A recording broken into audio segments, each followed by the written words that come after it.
Skills for Independent Living, Chapter 4, Keeping Your Job. It is usually not difficult to keep a job. All you have to do is be responsible, follow rules and instructions, and have a good attitude. Those three things will make you a valuable employee at any company. Responsible employees come to work on time every day. They work hard, and they always try to find better ways to do their jobs. They do not take long breaks, make personal phone calls, or waste company time. When something needs to be done, responsible employees do it. Even if it is not their job, they do make mistakes, but they do not make excuses for them. Instead, they find ways to fix whatever they did wrong. Most employees have supervisors who guide their work. Listen to your supervisor and follow his or her instructions. As you learn your job, you might think of better ways to do it. Some supervisors welcome new ideas. They may want to hear yours. Other supervisors think their own ideas are best. Think carefully before you suggest changes to this kind of supervisor. Make sure you show a great deal of respect for his or her ideas. Good employees have good attitudes. They do not put down the company, its products, or other employees. They do not gossip, talk, or text in a mean way to others, to or about others. They know that people sometimes get into disagreements when they work together. However, they find peaceful ways to settle these disagreements. That way, no one ends up angry. Employees with good attitudes are willing to learn new skills. They know these skills will help them to do a better job. When they are asked to do something a different way, they do not insist that the old way is better. They try the new way. Getting along at work. You may like some supervisors and some employees better than others. Still, you must try to get along with everyone. Good communication skills can help. Good communicators are able to share their ideas and opinions without annoying others. They are also good listeners. Good listening helps them understand other people's points of view. When you know what others think and care about, it is easier to get along with them. Even with good communication skills, getting along with the people at work can be difficult. Sometimes you wonder what you should say.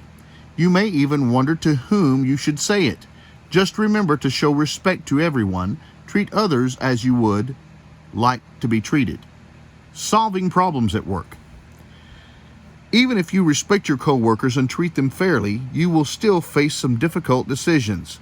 Below are some problems that you may face someday. Keep reading to find out how you can solve them by making wise decisions and communicating well. Suppose something a coworker is doing is causing a problem for you. For example, suppose a coworker mixes paint in large cans. Then your job is to stack the cans on the shelf. You notice that some of the lids are not closed tightly. Paint is leaking out of the cans. You must decide what to do about the problem. You could try to solve the problems yourself. You could try to tighten the paint lid can lids. Another option you have is to tell your coworker about the problems and ask him or her to fix it. You could also discuss the problem with your supervisor. If you are not sure how to tighten the lids, do not try it.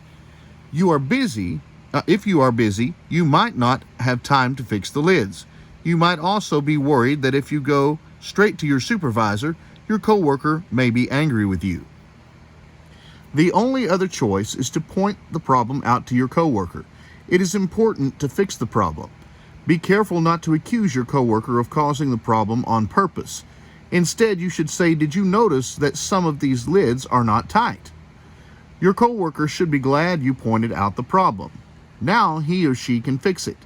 However, your coworker may do nothing to fix the lids.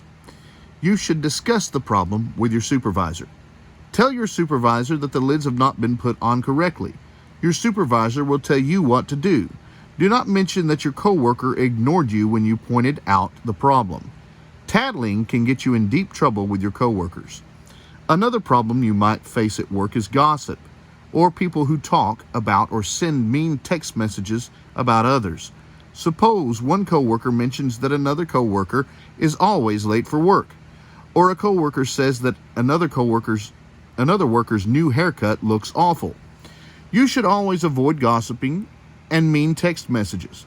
Bad feeling can grow between coworkers because of gossip. Text messages are always out there. Try to avoid conversations that might turn into gossip sessions. You could say, "I didn't notice." You could walk away or get very busy with your work. Just don't respond to texts about other coworkers. Any of these responses might discourage the coworker from more gossiping or from sending mean texts. Of course, we're not gossiping about you. Skills for Independent Living, Chapter 4, Keeping a Job. Waste. W-A-S-T-E. Waste. Ideas. I-D-E-A-S. Ideas. Skills. S-K-I-L-L-S. Skills. Fairly. F-A-I-R-L-Y. Fairly. Text. T-E-X-T. Text. Gossip. G-O-S-S-I-P. Gossip. Discuss. D-I-S-C-U-S-S. Discuss. Respect. R-E-S-P-E-C-T. Respect.